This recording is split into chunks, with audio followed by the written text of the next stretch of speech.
Hello, this is Jason from discover.smashpop.net, and we're looking at LG's latest device called the LG G3, alright? So it's basically the successor of their very famous G2 device, which is this one.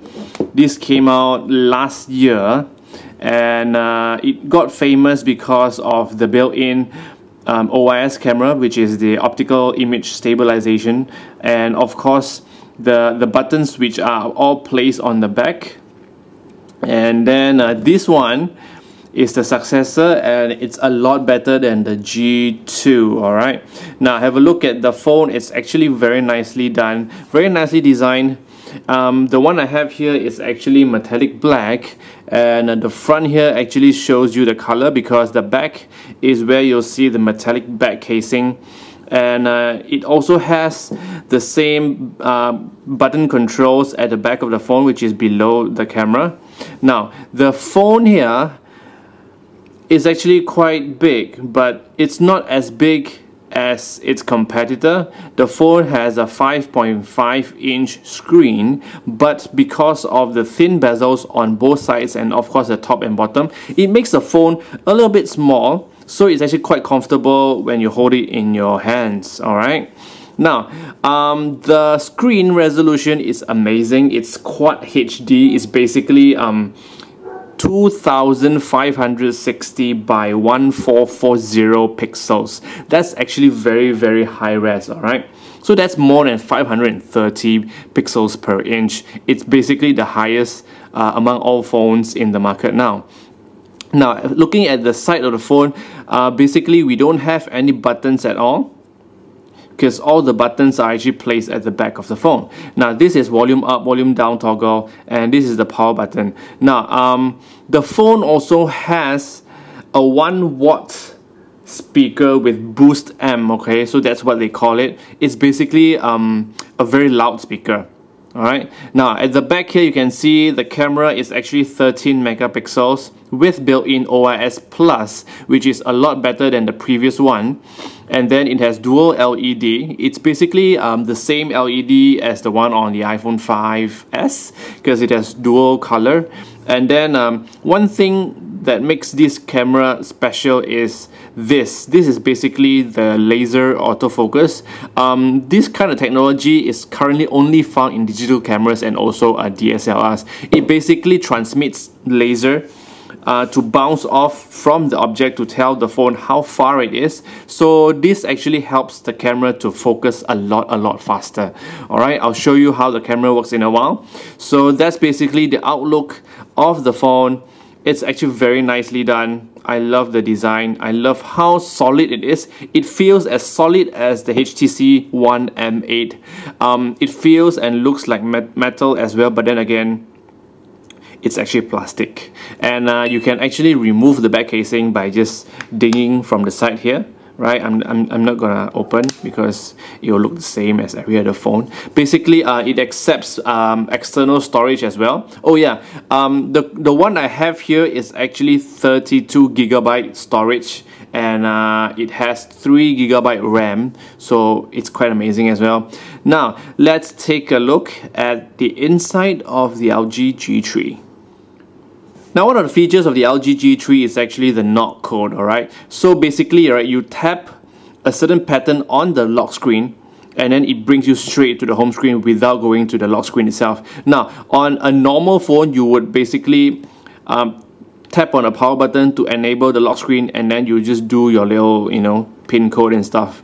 But in order to save time, LG has actually enabled knock code so that you can tap from here as well to go straight. Now I've actually set one just to show you guys how it's done. Now it's black screen. Now I just tap on the knock code and ta-da! It goes to the home screen. So amazing that it saves time, and no one knows what's your code, and no one can actually see your fingerprint from typing all these pin codes and stuff. Alright, now once you go in here, you can actually see a very nice home screen. It's very high res, 5.5 inches across, and the built-in wallpaper actually shows out all the high resness of it with all these little dots that you can see with your eyes if you have the phone in front of you. All right. Now another thing that they are actually proud of is actually the interface, the icons, because they have changed all the icons to look very flat and minimalist, and there are some here as well, as you can see. Not sure if you can see it. Oh, there you go. Alright, so they are using very pale Pantone colors that brings a very comfortable feeling towards the interface of the phone. As you can see, it's actually very fast, and also the icons look very nice. Now here's a close look again. Alright, now one thing I really like about this phone is that, look at these buttons here. It has 5 buttons. Basically, right, I can actually customize the buttons here by going to the settings screen. Now, let me show you. By the way, check out all these buttons. The toggles here is actually very nice, circular, black and white, and I really like the design. Now let's go to the settings. I show you how I can actually edit these buttons here. I go to display, home touch buttons, and then we go to button combination. So let's just say you don't want so many buttons, right? You can just drag them out of the bottom bar, and you can see now, oh, that's only 3. Now apart from that, now let me push it back because I really need these buttons on my phone. Alright, now you can also change the color of the bar. So if you don't like black, you can change it to say white, and then change to white. And I really like these buttons, as in this feature, hide home touch button. So basically, right, it lets you hide the home touch buttons whenever you are on a certain app. So let me try now by going into Chrome. All right, so let me enable this. This means when I go to Chrome, the buttons will go away. Check this out. Ta-da! The buttons will go away now. So how do I actually access the buttons again? I just swipe up from the bottom of the screen, and there you go. Alright, it's actually very convenient. I really like this feature a lot. Now apart from that, I would also like to show you the camera. So this is how the camera looks like. It's the normal interface, but then again, they also have a simplified interface. So the moment I tap on this little button here, everything goes away, and I can just tap on wherever I want to focus, and it will capture the photo straight away. So let me try and show you how fast it is. There, done. Another one. Another one. Alright, so basically it will focus, and then it will it will take the picture straight away. And then if you don't like this feature, you can just tap this back and everything will come back, and then you can just press this to focus and press the camera button to snap. Alright, now apart from that, it has a lot of features here. Actually not a lot, but enough for you to enjoy the camera features here on the phone. One of it is actually magic focus. Now let me show you how it works. It's actually very simple. Alright, so basically it lets you focus on any of the objects in the picture after snapping the photo. Now let me try and show you one now, enabling magic focus. Alright, now let me start tapping.